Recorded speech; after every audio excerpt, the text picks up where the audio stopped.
Shah Wali Ullah Muhaddith Dehlavi was born on 21 February 1703 at Delhi. اگر پوچھا جائے کہ وہ کہاں پیدا ہوئے تو دہلی میں پیدا ہوئے.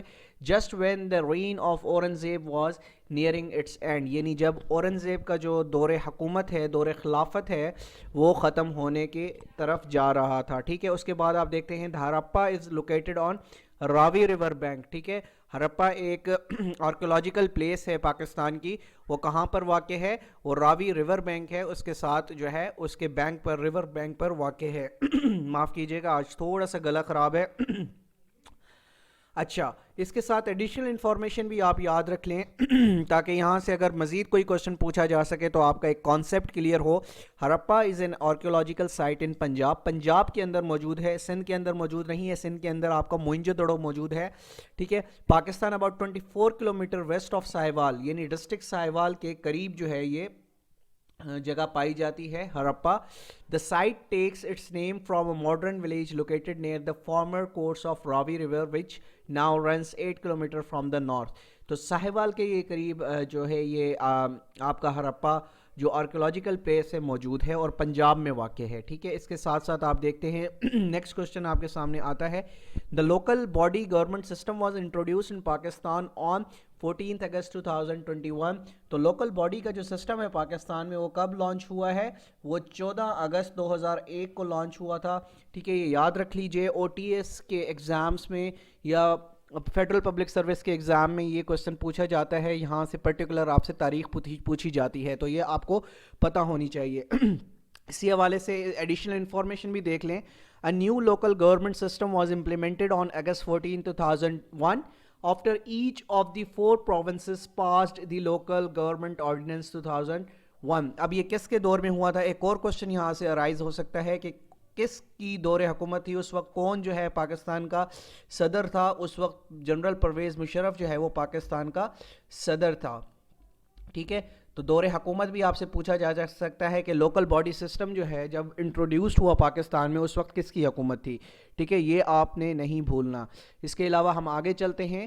مست Tawakli was the famous poet of Balochi language. Mast Tawakli جو ہے وہ بلوچی لینگویج کے کیا تھے؟ پوئٹ تھے. ٹھیک ہے, بہت لوگ اس کو یعنی پشتو کا جو ہے وہ ٹیک کر کے آتے ہیں, جو کہ غلط ہے. Mast Tawakli was the famous poet of Balochi language. ٹھیک ہے, اس کے بعد Fidel Castro was the president of Cuba. Fidel Castro جو ہے وہ کیوبا کے صدر رہے اور بہت جو ہے عرصے تک رہے. اس کے حوالے سے پڑھ لیتے ہیں. Fidel Alejandro Castro Ruz was a Cuban revolutionary lawyer politician who was the leader of Cuba from 1959 to 2008. تو یہ بہت لمبے عرصے تک جو ہے کیوبا کے پریزیڈنٹ رہے ہیں. ٹھیک ہے, اس کو آپ نے نہیں بھولنا.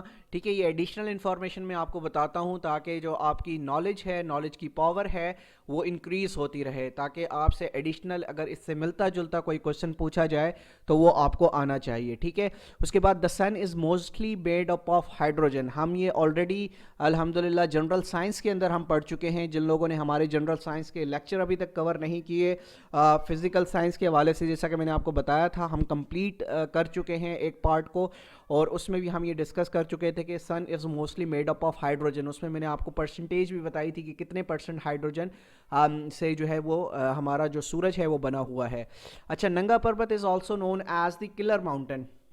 ٹھیک ہے, آگے چل کر جس طرح ہم اسی سبجیکٹ کے اندر پرٹیکولرلی ماؤنٹینز ان پاکستان کو پڑھیں گے, ماؤنٹینز ان دا ورلڈ پڑھیں گے, تو اس میں آپ کو ننگا پربت کے حوالے سے مزید کچھ انفارمیشن بتاؤں گا. لیکن جنرل انفارمیشن کے تھرو آپ یہ سمجھ لیں کہ Nanga Parbat is also known as the killer mountain. یہ بہت بار پوچھا جاتا ہے کہ اس کو ہم کس نام سے ہے وہ جانتے ہیں, تو کلر ماؤنٹین کے نام سے وہ جانا جاتا ہے. اس کے بعد اب یہ ایڈیشنل انفارمیشن میں آپ کو بتا رہا ہوں. ننگا پربت نون locally as Dyamar is the 9th highest mountain on earth. یعنی پوری دنیا میں یہ 9واں سب سے بڑا جو ہے یہ ماؤنٹین ہے پوری دنیا کے اندر. 9ویں نمبر پر یہ آتا ہے, 9th largest یعنی 9th largest mountain in the world. ٹھیک ہے, its summit at 8126 meter above sea level. جو اس کی ہائٹ ہے وہ 8126 کلومیٹر ہے. ٹھیک ہے, اس کو آپ نے یاد رکھنا ہے. The lack safe Muluk is situated ان کاغان. تو کاغان کے اندر سے جو لیک سیف الملوک ہے وہ موجود ہے. آپ لوگ جو ہے وہ سب سمرز میں بہت زیادہ پاکستانی ٹورسٹ جو ہیں وہ سمرز یعنی مئی جون جولائی کے اندر وہاں پر گھومنے جاتے ہیں. تو آپ کو پتہ ہونا چاہیے سیف الملوک جو ہے وہ کاغان کے اندر موجود ہے. اس کے حوالے سے ایڈیشنل انفارمیشن بھی اپنے ساتھ رکھ لیجئے گا. Saiful Muluk is a mountainous lake located at the northern end of Kaghan valley. Kaghan valley کے اندر موجود ہے near the town of Naran in the Saif al-Malook National Park. At an elevation of 3,224 meter above sea level, the lake is located above the tree line and is one of the highest lakes in Pakistan. تو یہ one of the highest lakes in Pakistan ہے. ٹھیک ہے, کہاں پر موجود ہے safe ul Malook? اگر کوئی پوچھے تو آپ کو پتہ ہونا چاہیے کاغان میں موجود ہے. ٹھیک ہے, چلتے ہیں نیکسٹ کوشچن کی طرف.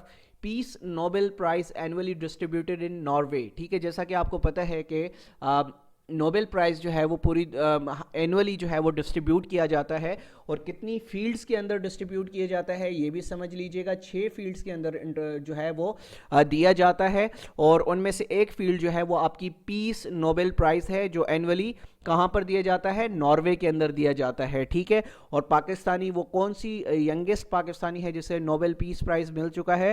وہ ملالہ یوسف زئی ہے. ٹھیک ہے, اس کو آپ نے نہیں بھولنا. Jahangir set up the chain of justice.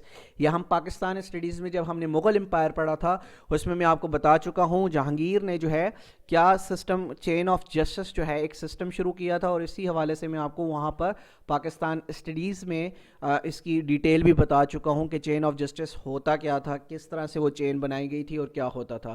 اچھا, M T Ararat is the longest peak of Turkey. Turkey کے اندر جو لانگیسٹ پیک ہے, ماؤنٹینیس پیک ہے, وہ کون سی ہے؟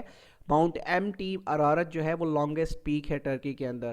ڈوم of rock is located in Jerusalem. ٹھیک ہے, اب ایک آپ نے گولڈن ٹیمپل دیکھا ہوگا, بہت بار آپ کو دکھایا جاتا ہے ٹیلی ویژن کے اوپر, جب بھی مسئلہ فلسطین کو دکھایا جاتا ہے تو وہاں مسجد الاقصیٰ کے ساتھ ایک ڈوم آف راک موجود ہے جو کہ ایک گولڈن کلر کا ہے, وہ آپ کو تصویروں میں آپ نے ضرور دیکھا ہوگا. اس حوالے سے دیکھ لیتے ہیں. The dome of rock is an Islamic shrine located at the temple of mount in the old city of Jerusalem.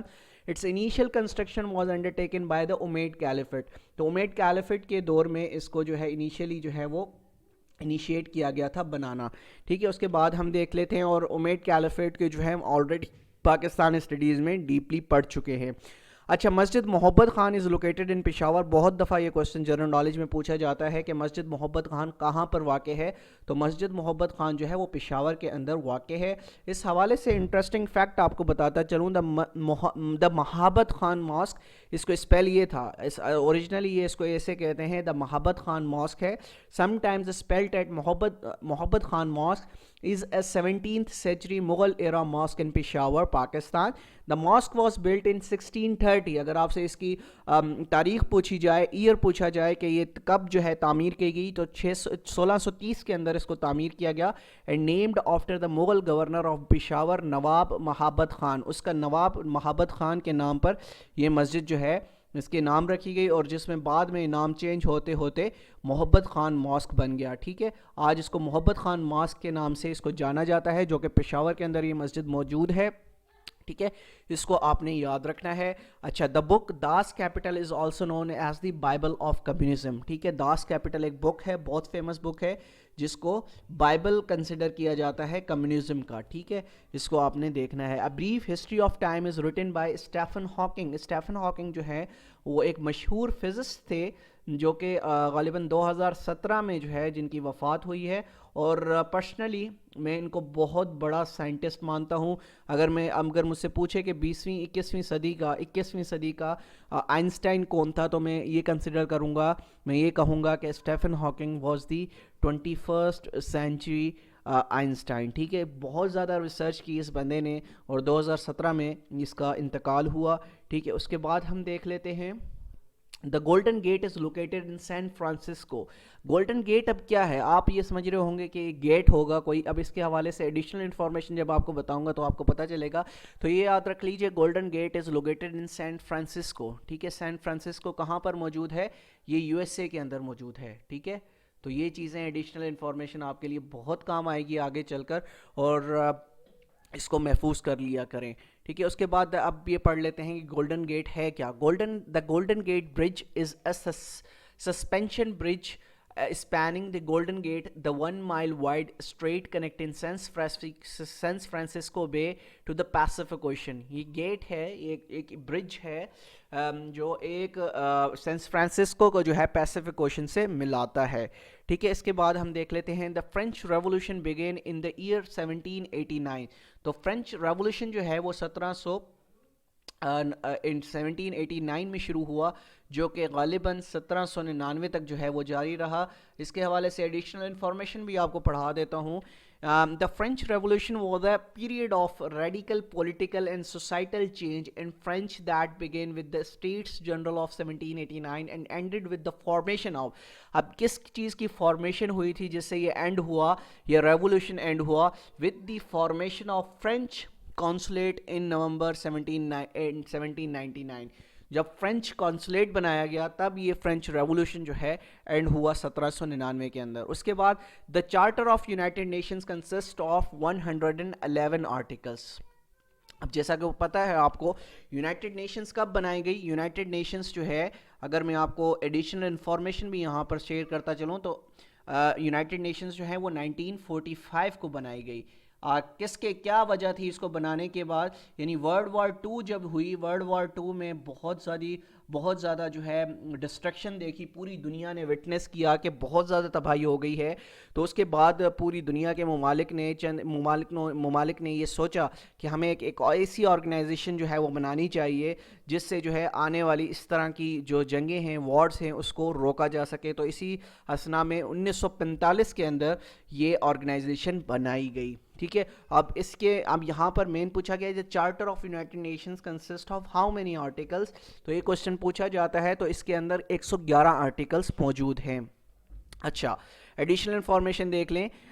The charter consists of a preamble and 111 articles grouped into 19 chapters. اس کے اندر 19 chapters موجود ہیں اور 111 articles ہیں. The UN Charter in 1945 was drawn up in San Francisco. یہ بھی پوچھا جاتا ہے کہ یہ جو چارٹر ہے یہ کہاں پر سائن ہوا, تو سین فرانسسکو میں 1945 میں سائن ہوا. ٹھیک ہے. اچھا, Elysee Palace is the official residence of President of France. اب President of France جہاں پر رہتے ہیں, جو کہ آفیشیل ایک ریزیڈنس ہے, جس طرح سے پاکستان کے اندر پرائم منسٹر ہاؤس جو ہے is the official residence of Prime Minister of Pakistan. اسی طرح سے ہر جگہ پر جس طرح یہ Elysee Palace ہے, یہ آفیشیل ریزیڈنس ہے President of France کا. ٹھیک ہے, اس کو آپ نے دیکھنا ہے. آگے چلتے ہیں جنرل انفارمیشن کے میں اگین پڑھتے ہیں. 10 Downing Street is located in United Kingdom. اب 10 ڈاؤننگ اسٹریٹ جو ہے یہ یونائٹڈ کنگڈم کے اندر موجود ہے, یعنی یو کے اندر موجود ہے. اب یہ کیا چیز ہے 10 ڈاؤننگ اسٹریٹ, اس کے حوالے سے پڑھ لیتے ہیں. 10 Downing Street is the official residence and the office of the British prime minister. British prime minister کی آفیشیل رہنے کی جو جگہ ہے یا آفس ہے اس کو 10 ڈاؤننگ اسٹریٹ کہا جاتا ہے. اور اس وقت اگر میں آپ سے پوچھوں کہ برٹش پرائم منسٹر کون ہیں, تو بورس جانسن جو ہے اس وقت برٹن کے کیا ہیں, پرائم منسٹر ہیں. ٹھیک ہے, یہ ایڈیشنل انفارمیشن آپ کو مل گئی ہے. اس کے حوالے سے آگے چلتے ہیں. The wall of China can be seen from the moon. اب وال آف چائنا اتنی ہی کوئی بڑی چیز ہے, اتنی ہی کوئی لانگسٹ وال ہے.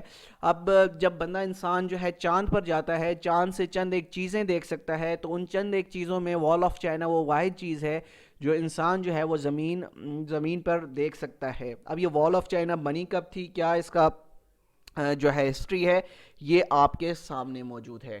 ٹھیک ہے, پڑھ لیں. وین ایمپرر کنگ شی ہوانگ, یہ بہت پوچھا جاتا ہے کہ کون سا جو کنگ تھا, ایمپرر تھا, اس نے یہ بنوائی تھی. تو کنگ شی ہوانگ وہ کنگ تھا, ایمپرر تھا, جس نے یہ وال آف چائنا بنوائی تھی. Order to construction of the great wall around 221 BC.